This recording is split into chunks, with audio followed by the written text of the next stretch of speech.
Hello, everybody, and welcome to Alternative Interactions. I'm Gary. Um, I'm feeling a bit better, so thank you very much for all your kind comments and pills and potions and ideas. Appreciate it. Um, Still not great, but feeling better. But you know, it is what it is, and it's absolutely fine. Now, last one I did, not a Rocking Bandors box, which was a cracker, really was, number 32. But the last show I did was looking at sort of fundamentally breaking the wheel or looking at the wheel of the control systems. And I said I was going to do an example of how they've used the system against us. And this one is very interesting, and I think we'll hit a few aha moments, potentially, particularly in the United Kingdom. So, although I am fundamentally talking about a UK or English issue, obviously the same system is used all around the world, and it really makes no difference. The playbook's the same. The playbook is very, very similar because obviously everything's connected. It's all part of their control mechanism, their spokes of their wheel. Nothing happens in isolation. Everything is part of something else. And although we perceive this as being something that's quite powerful, actually it's a weakness. And the system is particularly weak at the moment. And they're failing. We know they're going to fail. We know the collapse is upon us. We're living through it. Current silver situation is very clear at the moment. What's going on? There seems to be very little physical silver in the United Kingdom or in London, which is actually the City of London, isn't it? Which is actually a private country in its own self. The UK actually has no money at all. It's all held within the City of London, which is a privately owned system. But we're seeing the collapse of and the fragility of this system currently, and we've got a long way to go yet. But we're just seeing it, and the cracks starting to open up, just as the split is opening up. So you know, it's an interesting ride. So what I'm going to be talking about today is something called ULEZ, which is a ultra low emission zone, which was introduced by the delightful, amazing personality of Transport for London via our beautiful mayor of London. And that's sarcasm, by the way. When it comes to here, I mean, I don't know. You know, was it Dominion voting machines for the mayor? Again, whoever counts the votes controls the outcome, doesn't, don't they? You know. So so yeah, but we're going to talk about ULEZ today, and and how they've used previous acts or thefts of us from us to continue and change what's really going on. So it's very, very interesting. Very, very interesting, I think. So ULEZ is a scheme. It's meant to be a green scheme, but all the green schemes, I think, are taxes and money making schemes, obviously, and fraudulent, in my opinion. Throughout my life, I've lived through ice ages, sea level rises, global warming, an ozone layer, and acid rain. And I've lived through a lot. Wow. Haven't I had the life, you know? Well, the ice caps were melting and then they were freezing and they were melting again. You know, I've lived through an awful lot. So and I've also lived through an oil crisis when we were going to run out of oil. How did that one go? So what we're talking about here is manipulation. Now, the ULEZ Con is what I'm going to call this, and it really is. Okay, and I'm not going into the green side of things in any way. I'm not. I'm gonna be talking about something else that ULEZ has been used to bring in and affect. Now, the UK has had some pretty foul prime ministers, and the one that followed from Tony Blair was a guy called Gordon Brown. Never voted for, by the way. People didn't vote for him. He was just put in position. And he was the one that sold all the gold off at rock bottom price back to the Rockefellers and Rothschilds and central bankers so they could make extra money. It was very nice of him, wasn't it? Good boy. You know, pat the dog on the head. Well done. But he did something that was very interesting, and it was missed by most people. Now, in United Kingdom, we have a log book for our cars, our vehicles, and we used to be the registered owner of those vehicles, and that was changed by the Prime Minister Gordon Brown and his team of, lackeys, yes men and girls, to the registered keeper. Now, I have said already previously that you don't actually own anything, and the WEF words are very poetic, as in it's actually in the hindsight thing because you don't own anything already and you are already happy or not. You will own nothing and be happy. Well, you already are. You already don't own anything.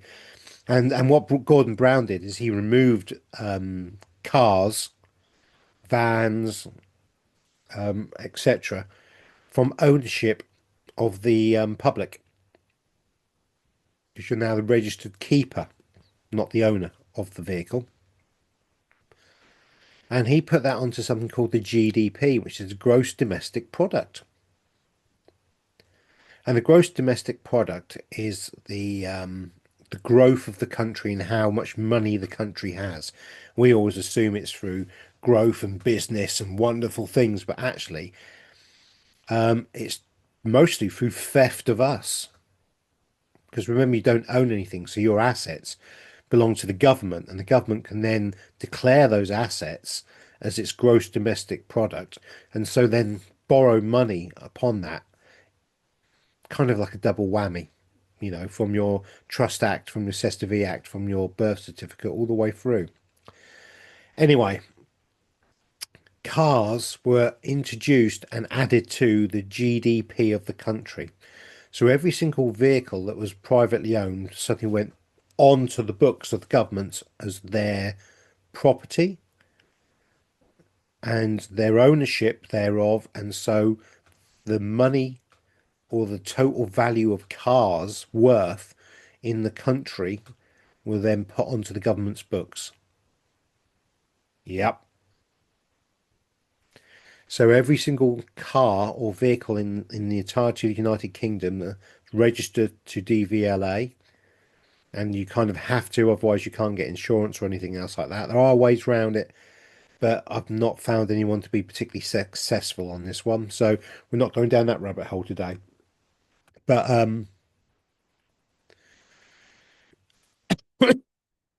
sorry. So when we have a higher GDP, we have high growth, which means we can borrow more money. And this was used by the government, in my opinion, to bring in further limitations uh, onto the public, wage wars and pay the taxes, which are fundamentally not to us. So I'm just going to pause the video because I need to cough and I'll be back. Well, hopefully that hasn't put it into two parts. I do apologise. Just had a coughing fit. So yeah. So the GDP was increased so that the government could borrow more money, which paid for wars and debts. And the only people we owe money to are fundamentally the bankers. So it's this continuous role. But let's go on to the ULEZ Con. So ULEZ was then introduced whenever it was introduced. And it's fundamentally that you get charged for taking your car off your own driveway and driving it in within the kind of the confines of the M25 in London. So anybody with an old vehicle would be charged because it was perceived to be not green and clean, would be charged an amount of money. I think it was £12.50 per day or per trip, which is obviously quite unreasonable. Now, there was obviously a big push at this time, as if by magic, onto electric cars. Dun dun dun. And what we have here is electric cars are very expensive, but were green and clean. And and so people in London were encouraged due to the fine of the £12.50 per day on their older vehicles, particularly diesels, to change their vehicles. Now, some changed to petrol or hybrids or whatever, but a lot of the vehicles were changed, and they did a scheme where old cars were guaranteed a certain amount of value. And I believe these cars were actually sold back into Europe or into other countries. So they were ungreen, were not allowed to be used, but were then sold back to other countries to continue being used. Okay, makes sense. So what we had was this huge raft of new vehicles, lots of money, 50, 60 grand vehicles for electrics, um, you know, 15,000 £10,000 15,000 plus cars, petrol otherwise for to get over the emissions of the £12.50. We also had the London taxi cabs and the black cabs, which were all diesel, fundamentally all taken off the roads. And the black cabs were around £80,000 each, I think, if not more, maybe a little bit more, some of them. And so we had this huge, and again, the black cabs, the taxis aren't owned by them, or a company as such, that you're the registered keeper of, or the company is the registered keeper. So all this extra money came into the GDP of the country via ULEZ because what they did by introducing a false narrative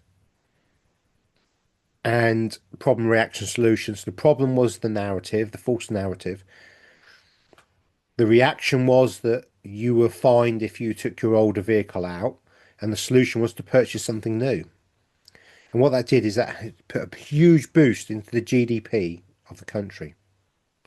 So if they could fudge the figures and show that we weren't in recession or whatever else they wanted to do, or they could fund um, all this kind of stuff that was going on and everything else. Now, that is an example of the government using their illegitimate powers to invert a change for the benefit of the government, a private corporation, against the people. Now, I can say this quite clearly because I know that I think it was in the High Court, certainly in the courts, that the ULEZ system of fining has been proven to be illegal, not lawful. And companies have won in the High Court and won, not paid their fines and not got away with it, that's the wrong way, but quite rightly been shown that they didn't need to pay. And yet they still continue to do so.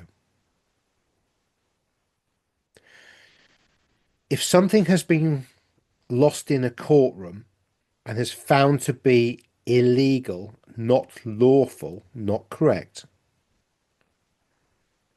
then the government continuing to do so is therefore illegal, And yet the police aren't doing anything about it, and nobody else is doing anything about it. And if you fail to pay, they will still take the car off you because you don't own it. Remember, the government will take their property back off you. You'll get fined still, and you get all the aggravation. So the courts are acting illegally. The police and enforcement agencies are acting illegally.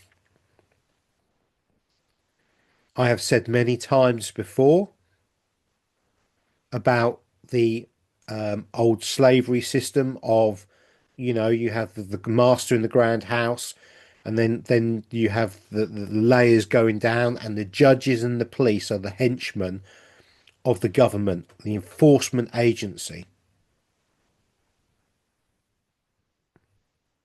What a con, and it is the ULEZ con.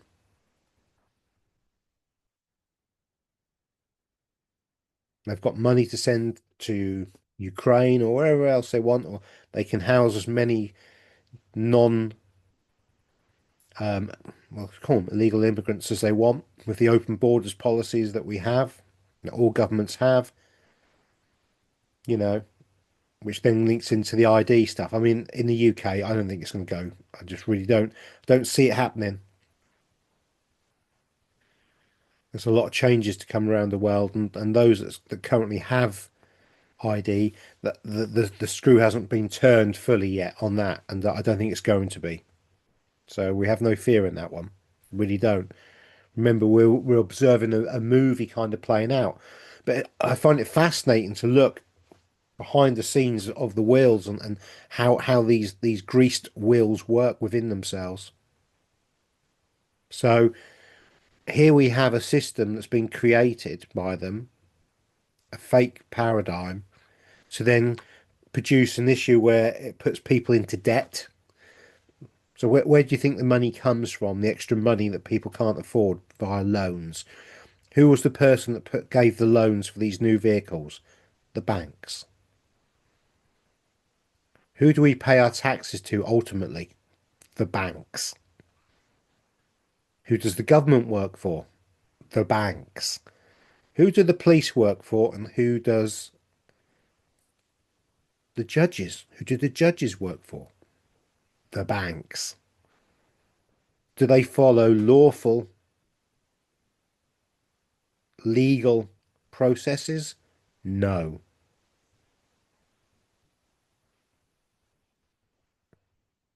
Very interesting, isn't it? You know, this is definitely the will I spoke about previously. It's the debt slave system going around, and how they feed off us on so many ways and levels. It's a multi-dimensional system. But the thing is, we have the power in that system. And when you understand that we have the power in that system, you know, it's cause and effect. Okay. This is an example. Coca-Cola. If everybody stopped buying Coca-Cola, I think it's for 3 days, Coca-Cola would collapse. So that's 3 days of non-compliance. The business model and Coke itself would collapse. You think government's any different? You think the banking system's any different? You know, I will reiterate this again because it came up. Okay. The money in the bank is not owned by you. Your money is not yours. You're an unsecured creditor within the banking system. You have to ask permission to get your money out of the bank because it's not your money, it's their money.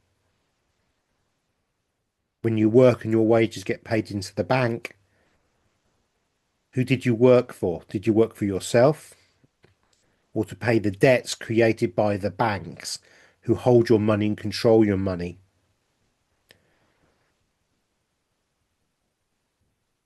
I'm seeing more and more evidence of like people buying cars, doing a bank transfer, and the bank saying, no.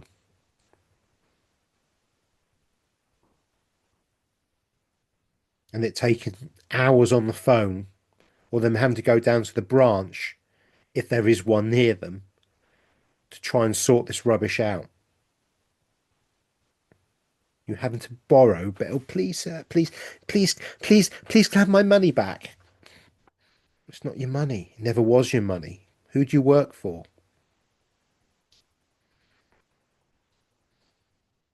If you hold gold and silver in your hands, and we know the silver market's on fire at the moment, it's about to really rock and roll. So there's limited supplies of the stuff. I'm sorry to go back onto the banking stuff, but the government work for the banks. It's all the banks because ultimately money is the 3D concept of control. And all the money that you think's money is actually fiat currency. And when you look up the definition of fiat currency, it's money that's backed by nothing apart from hopium and pixie dust and rainbow farts.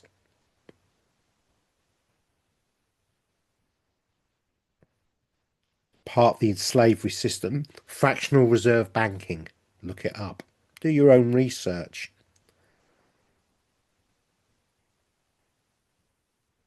When you understand the system, you can then understand how to break the system. And that's by non-compliance, by standing up. That's by not having all your savings in the bank. Change it to gold and silver, physical assets that's in your hand. Takes the government's power away from you. Dig it somewhere, bury it somewhere if you have to, like they were doing hundreds of years ago or thousands of years ago. What can they do? They can't take it off you physically. It's safe wherever you put it. And there you go.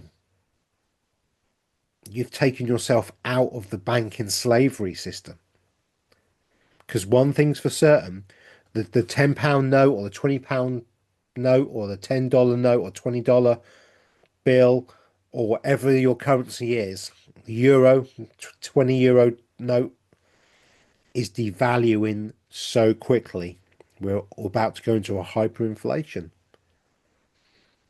And in the meantime, we have government playing games like the ULEZ Con to extract even more money out of you. Ponzi scheme. It's fraud. Been proven in court that the ULEZ scheme is unlawful, yet they still continue to do it. Really? How is that fair? How does that work? Or am I the only one to have worked that one out? I don't know. You tell me. You know, their game is over fundamentally. And we're now seeing it, okay? And it's going to get more and more crazy. But again, observe what's going on. Don't absorb the energy. Because when you start to observe what's going on and you don't get emotionally drawn into any of this, and I really am not, you know, I actually see it. You start to see things and things open up and it becomes more and more clear what's going on. It's very, very clear what's going on. Because you can see it all. Because I'm not emotionally involved. I don't, ULEZ, I can see it's a con. I can see how they've done it with the government taking the vehicles off, then creating the ULEZ to then create another debt bubble to create money and finances out of fresh air. These are Ponzi schemes, wealth creation out of fresh air. And the people who pay for it, the people on the bottom, the goyim, the useless eaters, the chattel, us, the debt slaves. And yet the thing is, the police don't understand that they're debt slaves, nor do the judges. Politicians don't even get it, I don't think at all. I think they're absolutely stupid and clueless. Few of them obviously do. You know, really, the world's changing. and it's going to change for the better. And we're in an amazing place and we're in a good place. Don't get sucked into the energies. Observe it. See it for what it is. Make sure you're sending out the love and the light to everyone because it really is that stage, you know. We really are in it. We're seeing it. The silver shenanigans, all that stuff is proof that the monetary system is beginning to crack and go.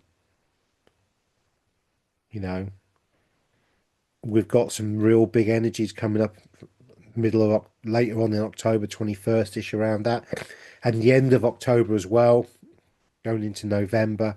Oh my God, it's gonna get wild. It's gonna get worse. But we're also going to get to the stage where we can't see the wood for the trees. I think we're probably at that stage now, where we're hearing one thing and then we'll see something else, so it'll contradict itself within hours of itself. You know, doesn't matter. Doesn't matter. We're in a good place. But the ULEZ Con is a very interesting one, just to show you how they manipulate the system in a very simplistic way to show how they've ripped people off to create a situation where they can actually use the money to pay off or to money launder that money to themselves fundamentally. But that money is not real money, and unless they've changed it to gold and silver, which I don't think they're clever enough to, and unless they've actually taken it out of their Cayman Island accounts and stuff, which I don't think they're clever enough to, they're going to lose fundamentally what they've had. And all that trickery and shenanigans is for nothing because they've been played by the next level up, next level. Okay. So if you really want to look into who runs the show at the moment, it's the Bank of International Settlement. Look into it. Very interesting. You know, very interesting. Now I've waffled on enough with that one, and hopefully you can see the ULEZ Con and how it's worked and how it links in. Everything links into itself. It's all a circular wheel. So with that, love, light, and blessings, everybody, and I shall catch up with you very soon. Bye bye.